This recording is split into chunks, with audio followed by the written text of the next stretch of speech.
Hello and welcome to the Rattlebox Games podcast, a bi-weekly romp through the fertile fields of the world of tabletop games with your friends at Rattlebox Games. I'm here with Brendan. And I'm Rob.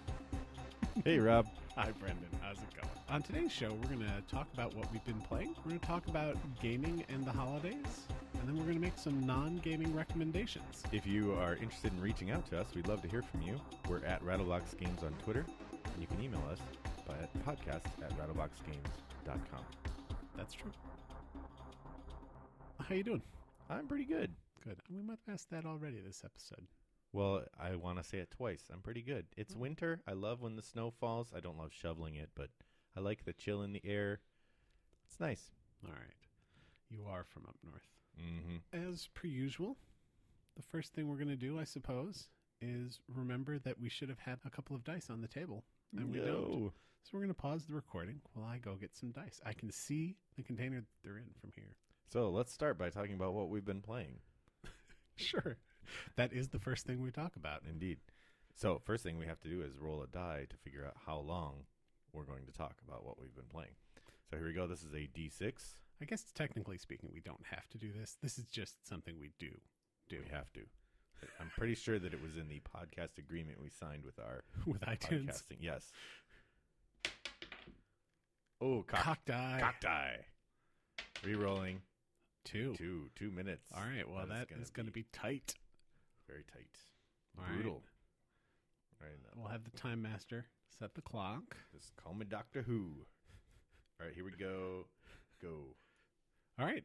What I've been playing is I dusted off an old favorite, old to the tune of 8 years, Dominion. Ooh. Published by Rio Grande Games. It's a Donald X. Vaccarino game. He's got a fun bio on Board Game Geek. That's at least as fun as the game. In fairness. So 2 to 4 players, 30 minutes. It's a deck builder. It is the deck builder, right? Really, yeah. It's a machine builder, and my critique of the game is it's an experience rewarder. So it's one of those games where if you've played it a couple times, you're going to wipe the floor with me? Yeah. Or, yes, if you bring it to someone else's house, it's because you have a axe to grind with them. It's a fun enough game. And we'll talk about a little later in the episode the best way I think you can play it. But right now you have 1 minute to talk, so go. Okay. Well, this weekend we were traveling, or last week we traveled. My daughter had a swim meet out of town, and so I took 2 small games with us, both of which my children enjoy. One of them is a game made by a Chicago comedy group called the Nerdologues, and this game is called Fisticuffs. It's a kind of a brawling game, but it's mostly just sort of goofy.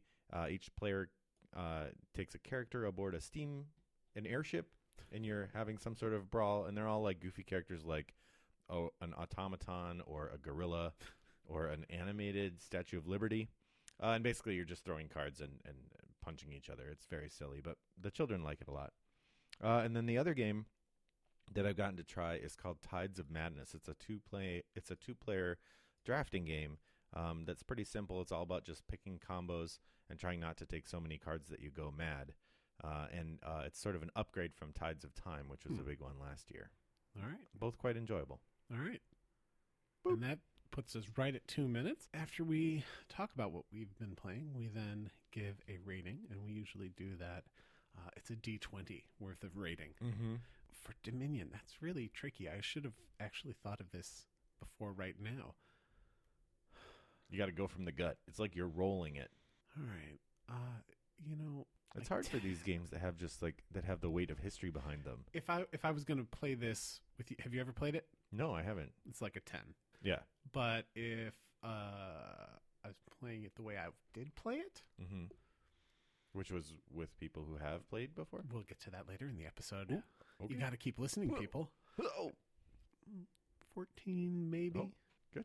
I'm glad to know that you value my game-playing company so highly that it reduces by 4 the value of the game. What about you and Fisticuffs? Fisticuffs is like a 7 or 8 as a game experience. But again, with the company, my children really like it, and it goes fast enough that nobody feels too bad that they're getting punched a lot. So, yeah, it's cute. All right. Tides of Madness is better, probably 12 or 13. Okay. The big limitation is that it's only 2 players. And once you've played it a couple times, it's not going to do anything else new. It's fun, and I would say if you've played games before, you're gonna understand it quickly enough that even on the first play, you'll do fine. But it's the kind of game that's really fun to play once or twice every couple months. All right. Well, fair enough. Interesting facet about today's topic. You and I chose it well, I think you suggested it last week. I agreed with it last week. We didn't discuss at all exactly what we meant by it. True. So I was mostly thinking of how do you game on Flag Day? Capture the flag. Right. Obviously. Yeah. So, okay. That's great. And now on to recommendations. Now, what do we mean when we talk about gaming at the holidays? I guess one of the things I was thinking of when I was sitting down to make notes for the episode, or add to your notes, to be fair, that holidays are a time when I tend to have more time to game, that the kids are off of school. As an academic, I don't have work during that time. Neither does my wife. And we also will travel to see families. We tend to have more free time and time that sort of explicitly is time we're not supposed to be going and doing other organized activities. So it's easy to say, hey, let's play a few games today. I guess maybe I have a slightly different experience of the holidays. You're a transplant to the Chicagoland area.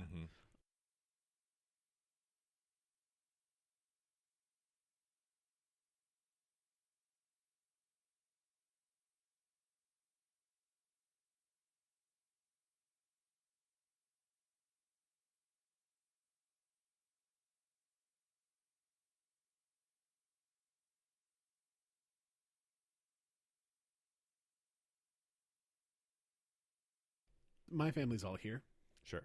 So my experience of the holidays is there are always people everywhere, and we're often going from one place to another. So it's a time when getting a game in is actually difficult. I see. So it'll be interesting to see how our two different perceptions affect this. Yeah, we can report back in the next episode. Sure. Getting a game of Mage Knight in, ridiculous. Never going to happen. Sure. Mage Knight takes about 6 hours to play if you've played it already. Once again, I thought about the topic and broke it down into some sort of sub-genre. In this case, yeah, you guys are going to have to listen to me say that. The first one I came up with was Away from Home. Sure. So if you were headed back to Minnesota as you did for the last holiday, this holiday, one of the things I was thinking about is limited space. Which, depending how you're traveling, that affected me this weekend for the swim meet more than it normally would, because normally I have one of those big blue IKEA bags, and my wife goes, really? You have to bring that many? And then inevitably we get there and we're like, oh, we should have brought this game instead of this other one. If you're hopping a flight and you're carrying on. Sure. Or if you're flying and you've got gifts to bring, right. Space could really be at a premium. If you're having a flight, you really can only bring enough games to fit in the seat that you bought for your games. Your game seat. Yeah. Right. First class. Yeah. It's in first class. I'm back at, by the engine and the bathroom at the back of the plane. You got to protect them from the cold in the cargo area. And they just love those warm cookies. They do. Limited space. I mentioned a couple of games that I'd be happy to play that you can bring along easily, including Saboteur. Sure. That'll fit in any pocket. Yeah, that's really got a tight pocket size. Small box? Yes, it does. Bonanza, if you're not familiar with that, it's spelled Bohnanza. The H is for beans. Yes, it is. This is a game that I enjoy playing, but whenever I'm playing with it, I'm frustrated because the theme lets me down, but the gameplay doesn't. Sure. It's just cards. Yeah. So the box is maybe a little bigger than it needs to be, but it's still a small box. So Saboteur, I would probably put right on the border of the filler category, right? It takes about 20 minutes to play, maybe? No, it takes a little longer because you play, I think, you play to a score. Oh, all right. So you end up playing 3 or 4 times. And how about Bonanza? How long does that one go? That probably takes about an hour. One of the things I like about the 2 items you put on the list are that they're both sort of real games. Saboteur, yeah, it's a hidden identity game, yeah. I mean, a lot of the games that I tend to bring in this situation are small footprint games, but they actually end up being also small to play games, right? I had Love Letter to our list. That's literally a 5 or 10 minute game. I mean, it could take long. I mean, each round is 2 minutes. And the first time I ever played Love Letter, it was taught to me by an 8-year-old.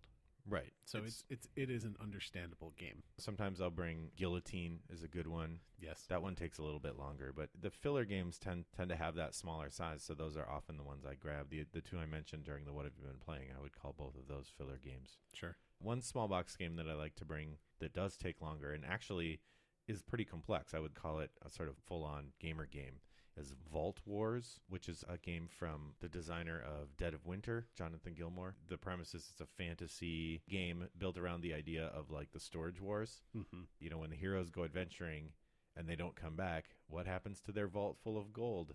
Well, it gets auctioned off. And so you're auctioning it. That's a game that takes, on a first play, probably close to 2 hours because almost all the cards have to be read. And so there's a lot of that. Even for experienced players, it's at least an hour. Then the next consideration that came to my mind was limited players. Mm-hmm. So if I was going to my wife's family's house for a gathering, there are no gamers.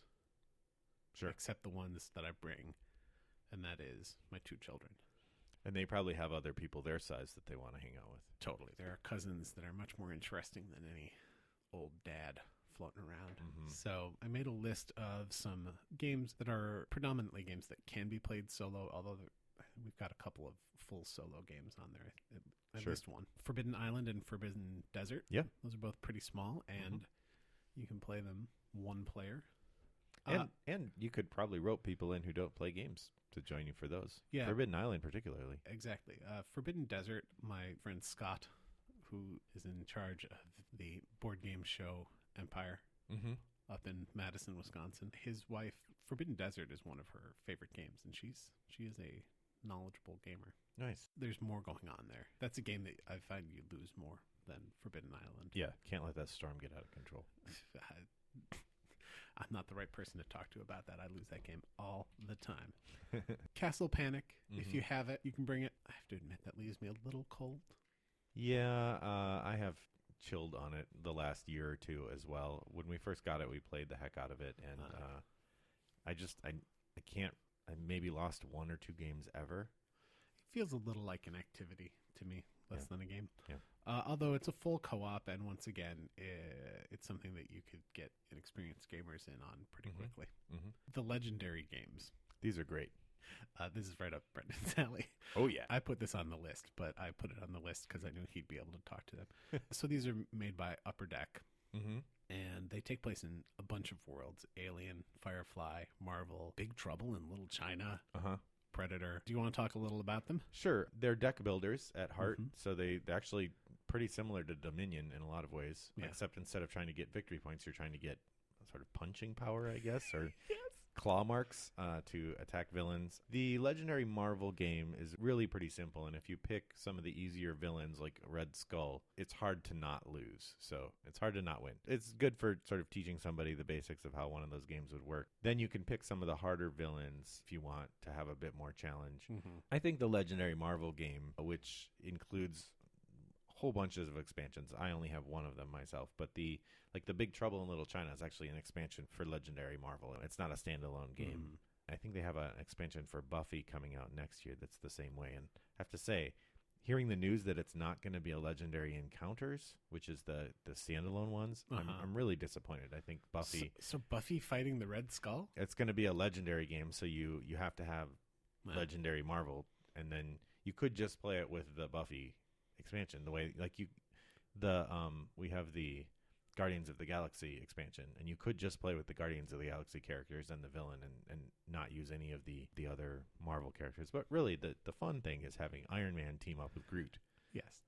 But that makes perfect sense in that setting, whereas having Rocket Raccoon team up with Buffy is less intuitive. Yeah. Although that would be a cool matchup. Legendary Alien is the best of them that I've played. It's very thematic. It feels really intense. When you get the face hugger, and if no one manages to kill it, then you take a chest burster card and shuffle that into your deck, and you get until you draw that card. When you draw that card, then you die. Nice. That one's really fun, and I've lost that a number of times with friends because it's like the Alien movies. It should not be easy to conquer. Yes. Those are fun. I haven't played them alone, but I absolutely see how you could. You probably have to two-hand it. Yeah. thematically, they're very I enjoyable. don't even know if you'd need to two-hand it. And actually, at this point, let's loop in the next game on the list, which is Sentinels of the Multiverse, which came first? Because Sentinels sure feels similar to me to the Marvel Legendary. Yeah, I don't know when Marvel Legendary first. I want to say 2012 actually. Then so I think if you told me that it was just a straight, hey, we could rip this thing off hard, I'd believe you. Huh. Because have you played Sentinels of the Multiverse, Brendan? No, I played they made like a minis game or something. Oh. Like a tactics. I played Sentinel Tactics at one point with a friend, but no, I haven't played the original. Sentinels of the Multiverse is basically all the same things that Brendan just said, although one difference is there is some individual component to the Marvel game. Mm-hmm. I believe the Sentinels of the Multiverse is straight co-op. Oh, okay. One of the problems with the Marvel game is you get like points for killing the bad guys, so at the end you have a person who's the best member of your team, which is a little odd. Basically, if you took everything and just filtered out the stuff that Brendan said about Marvel Legendary, it's all basically the same with Sentinels of the Multiverse. And according to Board Game Geek, Sentinels of the Multiverse 2011, Legendary Marvel 2012. So I mean, I'm not in their head, but right, go fig. The next game is a full one-player game, right? Mm-hmm. I don't think there's a multiplayer component to Rio Grande's game Friday. Nope. Or is it Grande? Grande? I think I hear Grande more than. But I mean, how Rio do they? Grande. I wonder how they. Wonder how the company actually says if you call the line. That's a good point. We should record that in here.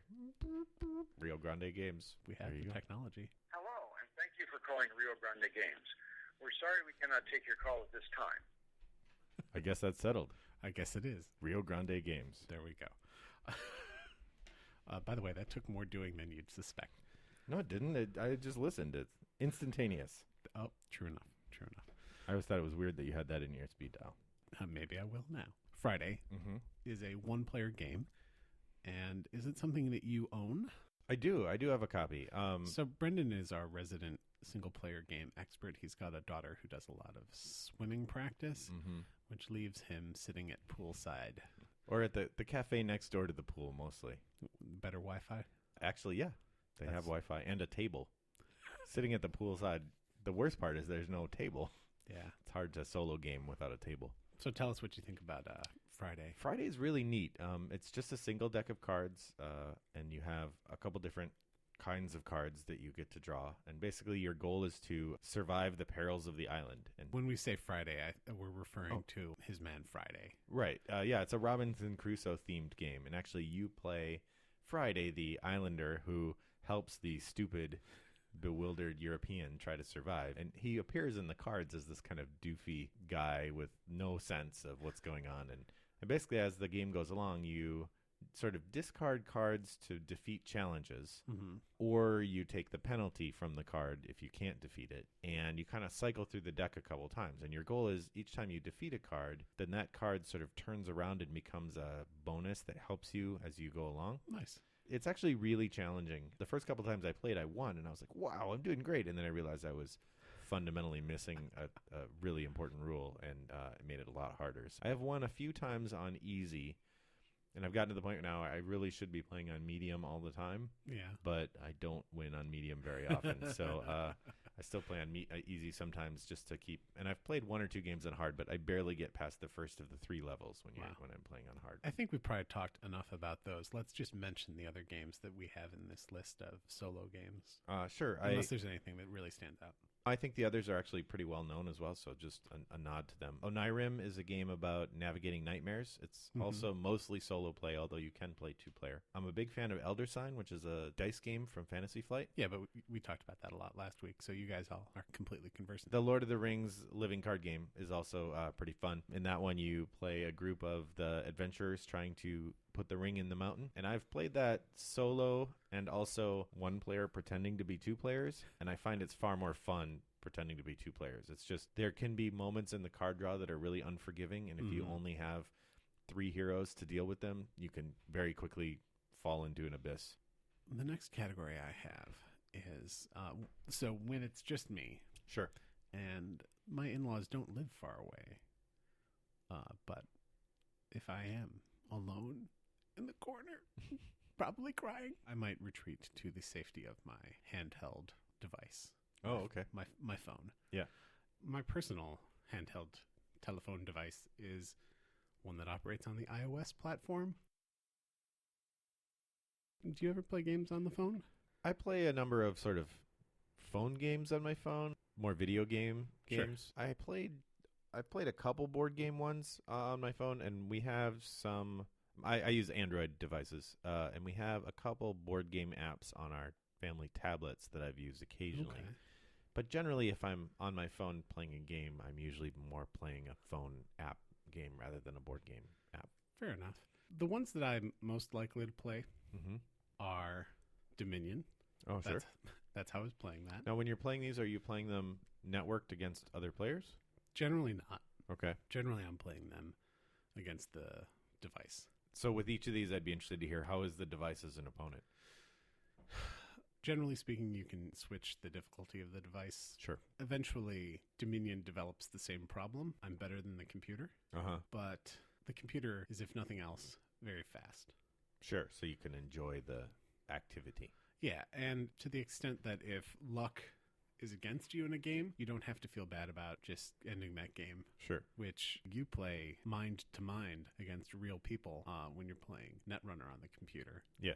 And I suspect that if you developed a reputation for quitting when you felt like things weren't going great, that you'd have a harder time Right. finding Although people to play with. there are lots of people who do that. There are a couple people who have like a shocking reputation for like super cheating. People who will potentially try to play against a particular player because he's known for like drawing extra cards and doing just like hoping you don't notice. And then if you call him on it, he quits. That's probably my favorite way to play Dominion. The other best way to play it would be against someone who is just as good as you.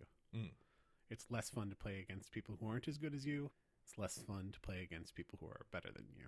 You know, I think two other things that I've played in my life that are that way are chess Sure. and tennis.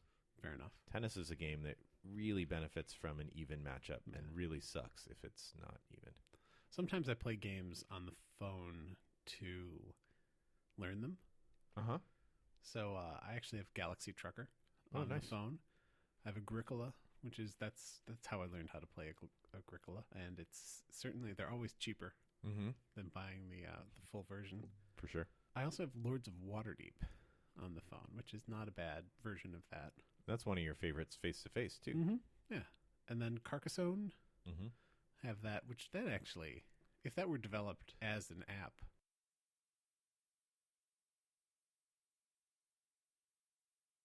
Now, do most of these come with pass and play options as well, or play and pass? Mm-hmm. And some of them come with multiple device Mm-hmm. options, and some of them, I think almost all of them come with play remotely with each Sure. other. Sure. I recently went from an iPhone 5 Mm-hmm. to an iPhone 7 Plus.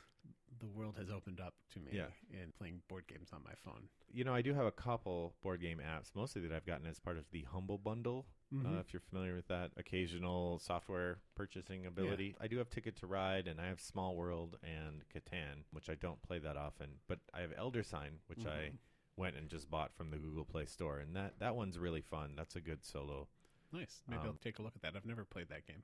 Oh, it's pretty fun. And then the other one that I've played a fair amount is Star Realms, Hmm. which has a nice sort of campaign mode. So Oh. not only are you trying to win, but you're trying to have the most green or whatever. Fair enough. I also have Ticket to Ride on my Mhm. phone, and actually, I think that that's a nice app. It's solid. Although I always feel a little bit like, how do I know they really got those tickets when they started? You know? Because what's in it for the app developer to mess with you? Well, make you feel like you weren't quite as good as they were, so it has 8 and it picks the 3 that it actually took at the end or something. I don't know. I'm going to give them credit. I guess that's that on that. For me, the little bit there's the pleasure of the board game is the social component. So In this instance, when I'm playing, it's a survival issue. Yeah. It's about just living. I need to do something to save myself from the situation. right.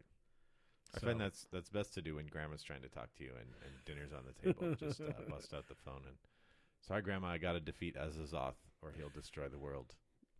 As happens.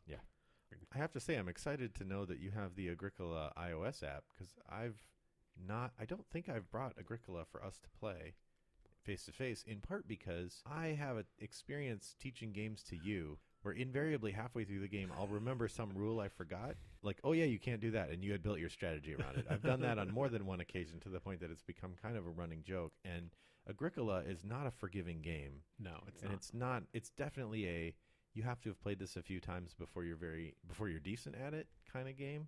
Mm-hmm. And so the first time you're playing with someone who's played before, you're like, okay, you have to know when we get to the end, the scores don't matter. Just, do your best to feed your people. Do your best to get a sheep or something. Now that I know you know how to play already, I'll bring it by sometime. There you go. The next subcategory that I have was how to use what's there.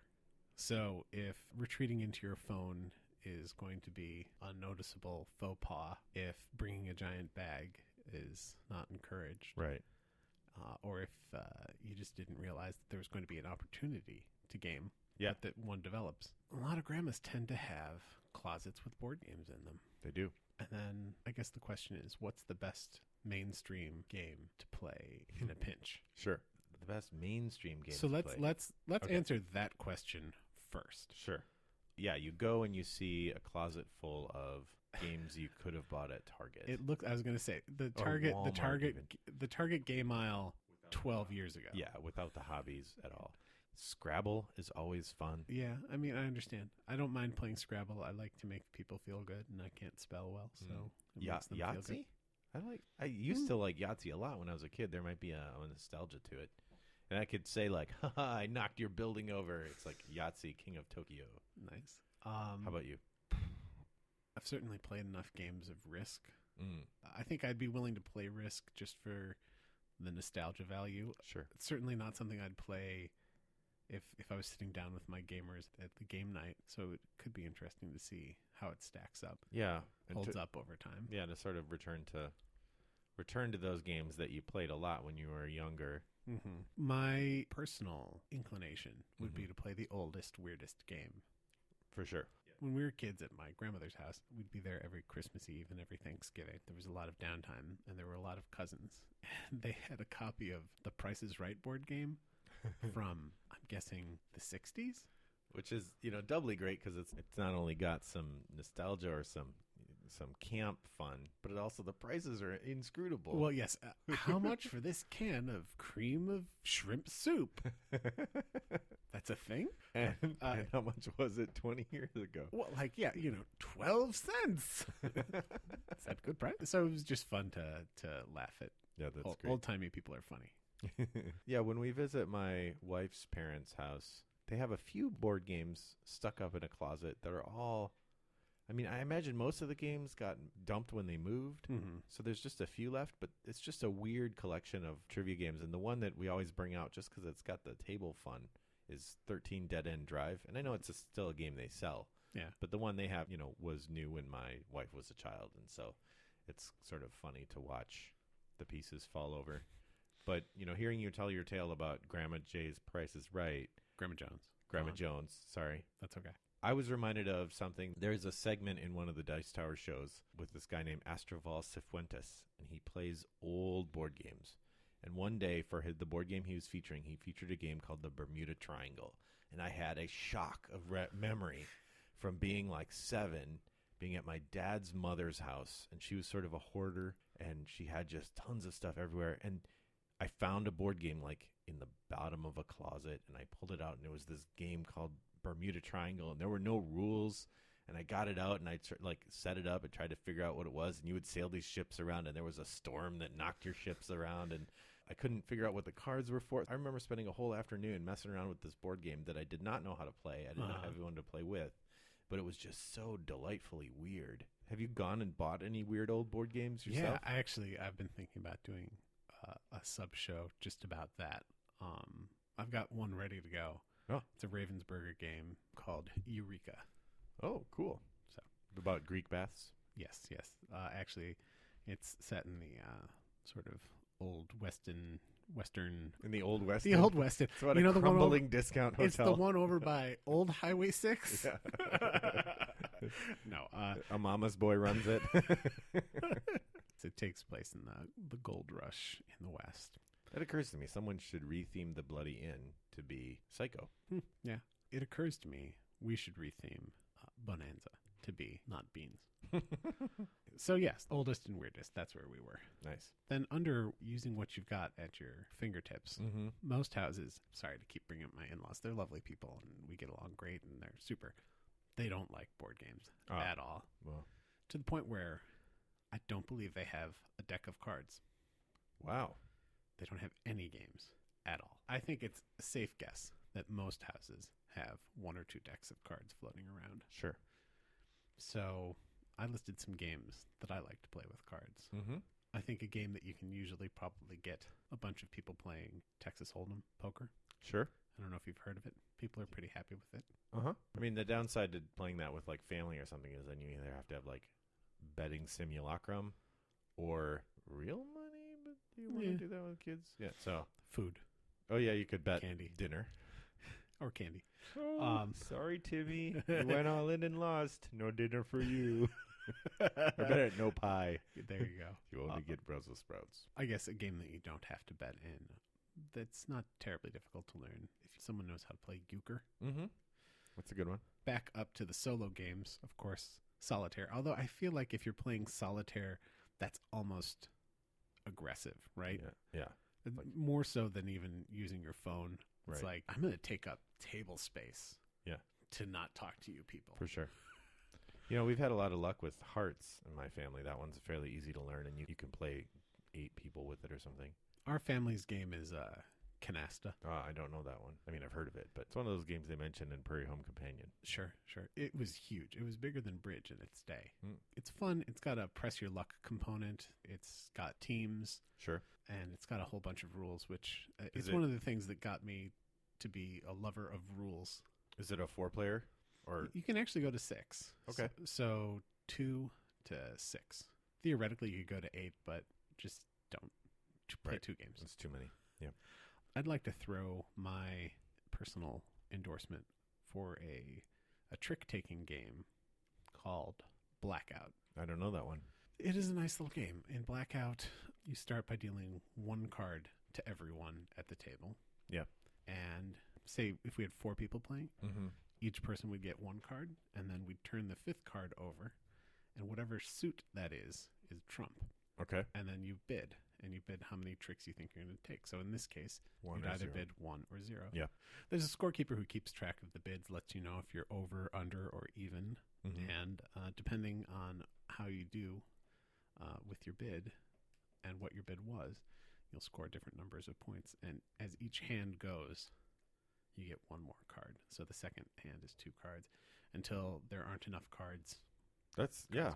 It's a nice little game. Yeah, it sounds good. It ramps up so you can get the feel for it early without having to learn. You can learn it as it goes. And it's a game that kids can play successfully, but grandparents who used to play Bridge can crush at. Right. Oh my gosh, they're terrifying.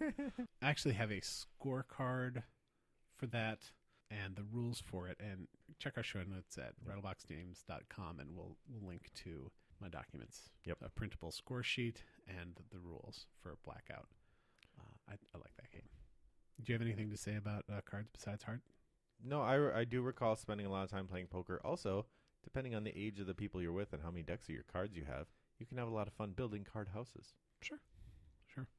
We would be remiss to not mention party games in this context.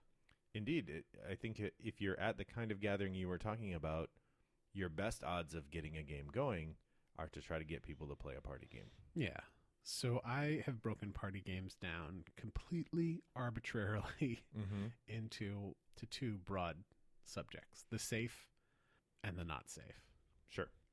So the safe things that you would think of, like, First, I would say these are games that probably aren't in the closet from when you were a kid, right? It's not your taboos or your Pictionaries or your Mhm. Trivial Pursuits. yeah, Some of those still hold up as Sure. party games, but these are games you might choose to bring with you. Brenda and I both have grade school age children. How are they going to know the answers to most Trivial Pursuit questions True. when True. they were written 30 years ago? Right. Like, It just, name teaches the number 1 single, but it was... What anyway? This aide to Richard Nixon. Anyway, Joe Haldeman. The answer is always Joe Haldeman. there you go. The safe, actually, I think my first listening under the safe is probably reaching the point where it might be in the game closet. Yeah. Apples to apples. It's a fine game, very easy to play. Yeah, and you can get some laughs out of Aunt Marge. And it also doesn't require that Aunt Marge be all that creative. No, it does do a lot of the lifting for you. So the version of that, of the do something and somebody judge game that I really like is a game called The Game of Things, which is basically the same as Apples to Apples, only instead of contributing a card, you write out on a slip. So it says like your favorite book, and everybody has a little slip they write out, and then the person who's the judge reads them all, and you take turns trying to pick who wrote what. And each person that you identify correctly, you get a point. I think I actually have that unopened. Oh, you should open it. It's way better than Apples to Apples.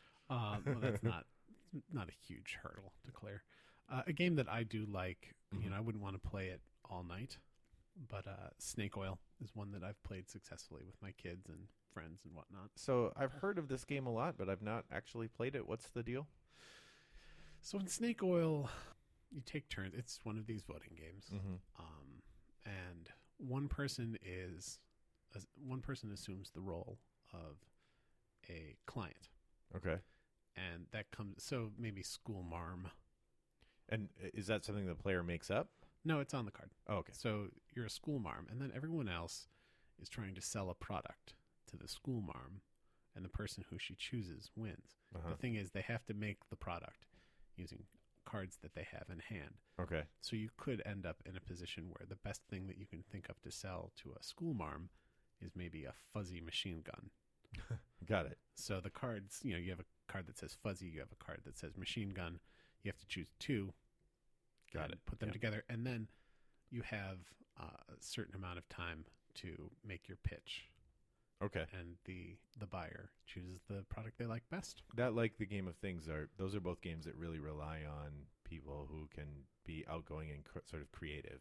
Which maybe, you know, the advantage of Apples to Apples, as you brought up, was that you pick from the 5 cards you have in your hand, and you don't have to think of the thing on your own. Yeah. And then it looks like you've got a couple contributions here. Some of them we've already talked about in previous episodes. I think we've mentioned One Night Werewolf before. That's a good one for people who've never played a hidden role game, because it's really easy to explain, and if you have the app, they can learn how to play it as the first game goes. If you have 1 or 2 people who've played, you can kind of lead them by the nose, and by the time you're on the 3rd game, everybody enjoys it, and then after the 3rd game, you can be done. Okay. And Telestrations is basically the game of telephone, only with drawing pads, and it's wildly fun. Okay. You also have Wits and Wagers. Yes. Have you played Wits and Wagers? I don't believe that I've played Wits and Wagers. I don't have one of those. I'll leave it to the audience to decide which one you're missing. I'll bet you they can't guess. Wits and Wagers solves the inherent problem with trivia games, which is that it's not fun if you don't know anything of trivia. And the way that it does that is that all the trivia questions are number-based, and you usually are playing on a team. So let's say the question is, what was the last year of the U.S. Civil War? And then each team is going to write their answer on a little whiteboard and turn it in. And then those answers get lined up in order on this little board. And the median answer is worth an even bet of 1 to 1. And then each answer that goes higher or lower than that is worth more in a betting situation. Okay. And then every team bets on the other team's answers, and then you have these little poker chips, and so you get a payout based on not whether you got it right or not, but how you bet. Okay. So if you think I know a lot about the Civil War, you might choose to bet the way that I answered. Okay. Whereas if you think one of your sister-in-laws doesn't know what century the Civil War was in, maybe don't bet on their answer. The nice thing is that it goes quick. If you don't know the answer, it doesn't matter, because your answer isn't the thing that determines whether you do well or not. Nice. And you get to play as a team, so it's a good time. All right. That reminds me of a game that could work, Timeline. I haven't played it in forever. I'm familiar with it, But once again, you know, you don't have to know the thing for it to be fun. Right. It's just like that's the one where you have like the light bulb. Was it invented before or after the record player? That sort of thing. That was the exact example I was thinking of. And that wasn't even in the notes. Sometimes we pretend that something spontaneous is actually in the notes, but not this time. That's another one. If you have it floating around, maybe dust it off. Mm-hmm. I guess sort of spanning the safe and the not safe, let's mention that we have a free print and play game that we came out with last year for the holidays. It's the Rattlebox Games 2015 Christmas holiday gift to you. Yes. And that is still available. So visit us at rattleboxgames/TLA. You can find the game, the rules, the files, everything there. TLA refers to three-letter acronym, and it's just sort of a silly thing that I spent some time last holiday season. Well, I mean, you were really working on it really heavily from August through December. Extensive playtesting. How about this? Yeah. I'm going to right now. So we're recording this 2 weeks before it's going to be released. Mm-hmm. I commit to you'll have an expansion for this. Ooh. The 2016 holiday expansion to three-letter acronym. There'll be some more files up there. It's just a silly game. Bunch of cards that have three-letter acronyms written on them and the initials. And there are a couple of modes of play. And it's just sort of silly fun. Mm-hmm. It doesn't matter that you won't know what those acronyms are, or even if there are three letters that have an acronym that you're familiar with, chances are it won't be that. Right. It's just a silly thing to do to pass some time. The reason it spans safe and not safe is there's a specifically naughty expansion, which you don't have to play with. It's mostly coal-based acronyms and Krampus. So yeah, check that out over at our website. And then not safe. What do you mean by not safe? There were two things that I thought of, Mm-hmm. and one of them almost doesn't belong there. Not safe to create a fun gaming experience. One of them would be because of content. Okay. And then another, I thought, mechanics. Sure. Like if you want to grind the evening to an uncomfortable halt, there could be some games you could break out. All right, here's what we're going to do. We're going to play, it's a party game. It's called Mage Night. It's a party game. It's a party game. It's called Game of Thrones, the board game. All right, everybody. This is called the Twilight Imperium. Buckle in. All right. No one has any plans. It's Christmas Eve. You don't have plans before New Year's, right? That's right. Of course, a conversation about party games that didn't include Cards Against Humanity would be incomplete. Sure. But certainly it falls into the not safe because of content. And so you all know what Cards Against Humanity is, but in case you weren't aware of it, it's essentially apples to apples But with lots of dirty and filthy and rude phrases. Yeah. Yeah. All of the above. Yeah. And then mechanics. So games that are good party games. So, wait, I don't... What? Can we talk about Cards Against Humanity for a moment? We could, but why? But go on. Just because... So, do you not like it? It's fine. Okay. Do you want to give a D20 rating to Cards Against Humanities? Well, the first couple times I played it, I enjoyed it. And then I found myself at a place that was the same place where I stopped watching the show Tosh.0, Uh-huh. which was that there was a moment for me where it feels like the game has at its heart a bunch of jokes that no one should ever make. And the wink and nod of the joke is, none of us mean this, so it's okay to make the joke. And I just got to a point where I'm like, but it's not okay to make the joke, and it's not fun. I played it a few times. I actually had a copy that was gifted to me, but we used it a few times, and then I just sort of went, I don't think I'll be worse off to never play this again. I have the print and play. I printed it before. I think it might have been before it was for sale. I mean, it's released as a Creative Commons. Still. Yeah. Yeah. You can still, if you're curious but don't want to drop the tiny amount of money that it costs, $10 or something. Yeah. You can print and play. If I was giving it a rating, it would probably be an 8 or a 9. Mm-hmm. I think I'd go lower just because there are other games that mechanically do the same thing that I don't find reprehensible. You have to play one game. You're with the group of people of your choice. Apples to apples, Cards Against Humanity. With the group of people of my choice? I mean, just whatever. Yeah. Any given group of people. I think apples to apples, honestly. So that's why when you were saying, can we talk about Cards Against Humanity? That's why I was saying, I don't feel the need Why to. bother? But I guess a warning, if someone gave you a copy of Cards Against Humanity, you'll have fun playing it with the right group of people. Right, but a couple times. Definitely be sure it's the right group of people before you get out. But it also, I think it's monstrous success in the board game landscape opened a space where a lot of party games now have a dirty version Like that Game of Things that I mentioned, they Mhm. actually have like a naughty version of Game of Things. Well, I guess I can't look too far down my nose at them for having that because. Sure, we do too. But With yes, our TLA. in my explanation of how to use the print and play, this is only available as a print and play. In my explanation of how to use it, We didn't sell out like Cards Against Humanity did. It specifically says that you should print each of the expansions. Mm-hmm. You should print them each on a different color paper, so Yeah, that you can pull out the ones that you don't want to use. That's smart. That's some good game design there, right? Oh man, I am so good at telling people how to print things. Assuming that you are past the issue of saying dirty things and ruining the family event for that, how else is a game not safe? Once again, we were talking about games that grind the night to a halt. Right. Is that what you're talking about? Yeah. You've got here 2 rooms and a boom, which is something you talked about the other day. Mm-hmm. Just too complicated to play with a mixed group. Yeah, it requires a certain level of gamerly approach to it that makes it really hard to play with people who haven't played it at all. I think your example is actually more on the nose there. So the game I put under games that aren't necessarily safe from a mechanical perspective for a mixed group of gamers was The Resistance, Mm-hmm. which I love. As we've talked about The Resistance already before. There are a few things you have to learn to be able to play it successfully. You have to learn how to hide your identity, but you also have to learn the mechanics of the game so that you know the optimal way to keep your identity hidden while carrying out. Right. And it's not like you can show your card to someone and they can say, well, here's what you should do. Yeah. Because if you show your card to them, then, well, my card's different, so I'm going to kill you. Yeah.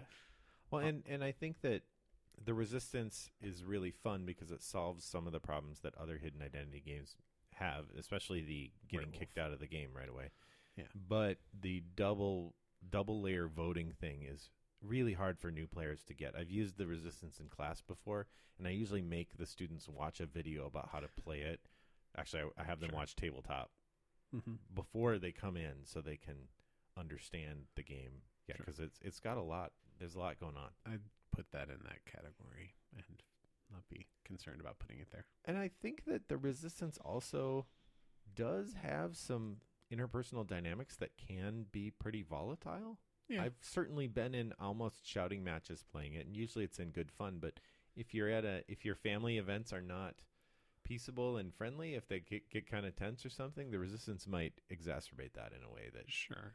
I mean, we were able to play a game of Uno that my very level-headed grandmother, Mm-hmm. not Grandma Jones, she threw her cards on the table and basically, I'm not playing this game with you people. You're horrible. Wow. Well, I mean, she didn't say that. Reverse grandma. Draw 4 grandma. Well, so we were playing, I think it was Crazy Uno. Okay. I don't But know. so Crazy Uno. I'm not. I Is that think- a I think that's what it's called. homebrew alternate, or No, I is think that it's- actually a sold? No, flavor? it's a rule adaptation. Basically, if you can legally play a card, like if your card fits, so it's blue Mm-hmm. or it's a 7, Mm-hmm. and you have a blue 7, you can put it down, and then play continues from you. Even if it wasn't your turn to begin with. Yeah. So you guys were skipping grandmas, well, basically. but the game is chaos. Sure. And we were, probably ranging from 8 to 12 years old or something like that. 8 to 16. We had reflexes like flies. Yeah. So what is this, 76-year-old woman going to do? Right. She did the reasonable thing. Threw her cards on the table and said, have at it. Honestly, Crazy Uno sounds amazing. We should try it. Yeah. It's pretty crazy. So those are 2 examples of party games, which I think those are safe to call party games, For sure. that would bear some thought before you pull them out. Mm-hmm. And I think expand that. Think about that. The games that you're going to bring out through that filter. Are they appropriate? Will they be fun? Those are, I think, the 2 questions. Yeah. Those are the 2 questions that I think we're asking there. The last thing I have under this is if you're traveling, Mm-hmm.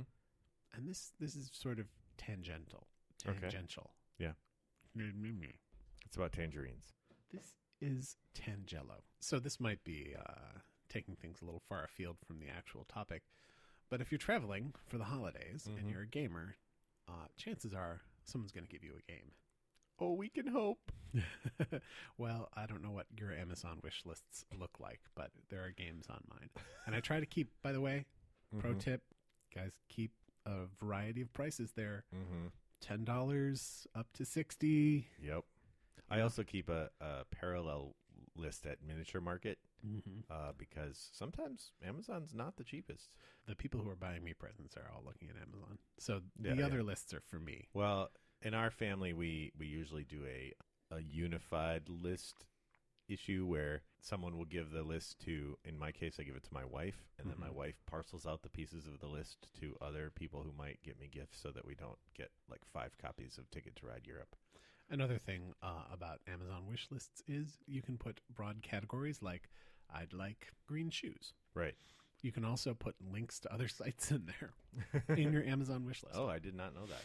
So Will they let you put it to competitor sites? I have not tried that, but I think Put it that to you the can. board game category of a different store. I guarantee you if they let you do that, that they'll have an ad next to it. Yeah. Anyway, if you get a new game, Mm-hmm. to open or not to open, I'm- if you're, I guess, not home is Sure. what I'm really thinking. Right, you're traveling, but if you're at home, the calculus changes there. So what are you thinking about when you're deciding whether to open or not? Transporting it back Mm-hmm. and losing pieces. And also, I have kids. So, if it has exciting parts, Right. it's tempting. It's an attractive nuisance. And so how do you come down on the issue? I won't do it. I won't do it till I'm home. Yeah. But what I will do is go online, and I can't think of a game that I've looked for but not found a PDF of the rules for. So you can start reading the rules and learning the game even if you haven't opened it yet. Yes. So, Oh. so that is what I do.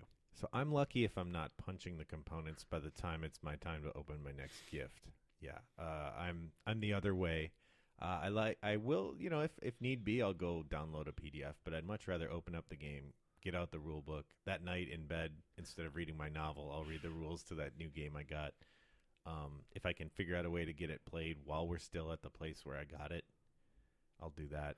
I have, I have like 300 meg of rule books on Mhm. my iPad, Yeah, which might not sound like a lot. but the rule books generally aren't. They're made to be web friendly, so Well, but for PDFs, Yeah. that's a lot of information. for sure. And I also use it turns out I have an iPad. I'm laying myself commercially bare here. Ugh. I'm in. Be glad this isn't a video cast. It isn't? Then why are we wearing suits?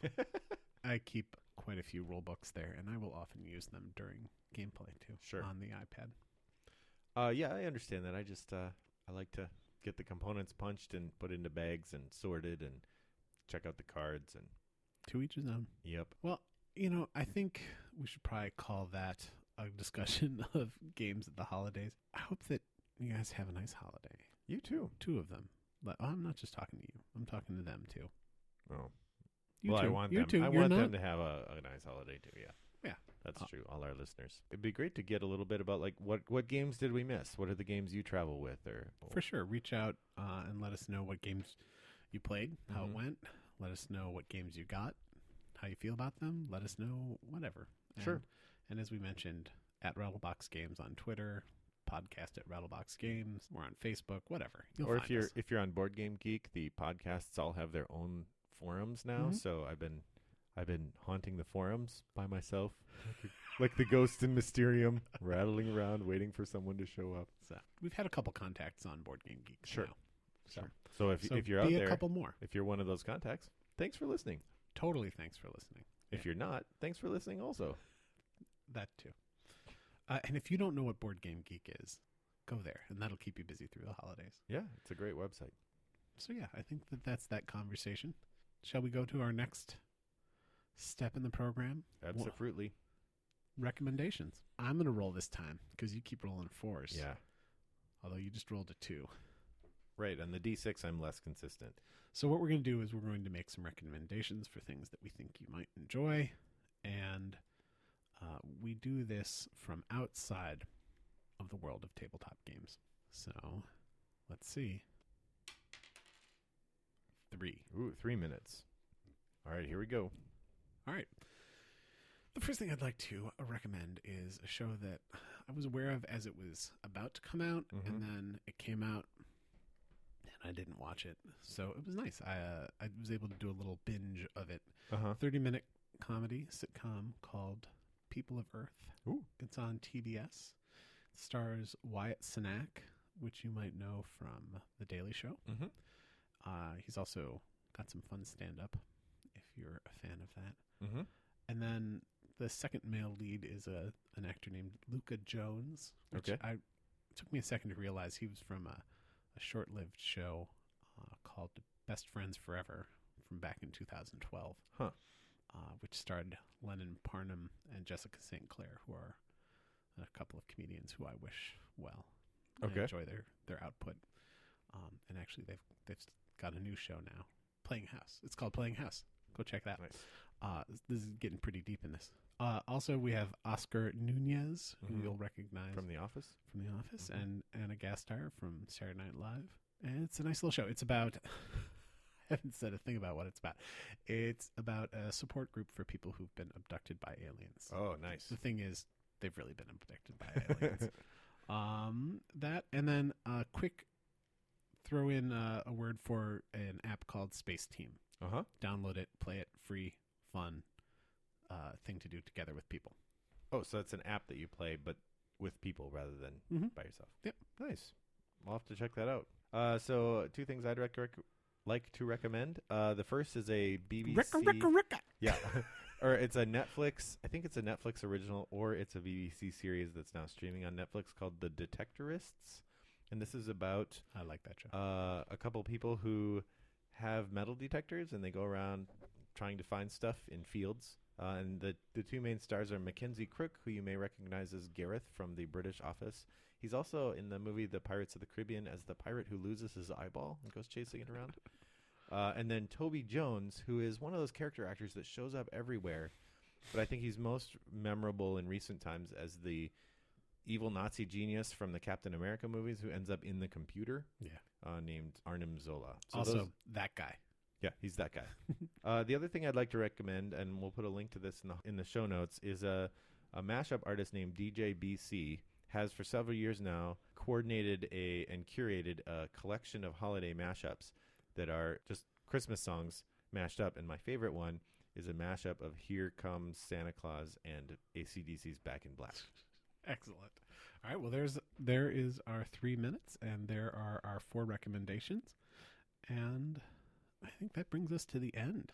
All right. So what we're going to talk about next time is games that are themed around cold weather, because where we live here in Chicago, the weather is going to be cold come January. Come January, whenever this first episode will come out next year. I can attest to that. You know, I teach a January term class at my college, and so I go downtown every day, and I have to bundle up. Like, I have one of those hats that has the little flaps for my ears. And January in Chicago Deerstalker? is not that cool kind. You know, the kind that makes me look like I'm a character from the Mackenzie brothers in Strange Brew or something. Does this hat make you angry? Uncle Buck. Yep. It's always a good reference if you have to mention what it is. So if you have any games that you like to play that are set in a cold theme, let us know between now and then. And like we said, let us know about anything. Or I'd be interested to hear if you have games that work particularly well in a cold place. Do you go ice fishing and you have a game you bring with you to the ice fishing hut? Sure. What game is that? Yep. Find us on Twitter. Find us on email. Just come find us. We're lost without you. Hi, Happy guys. holidays. Happy holidays.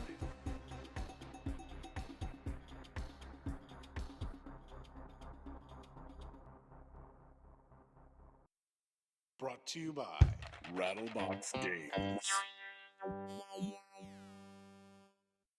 I'm Brendan Riley, the host of Install From Heat, a bi-weekly Netrunner podcast from Rattlebox Games about jank, deck building, and cyberpunk nonsense. If you know what that is, you'll love it. And if you don't, come on over and give it a try.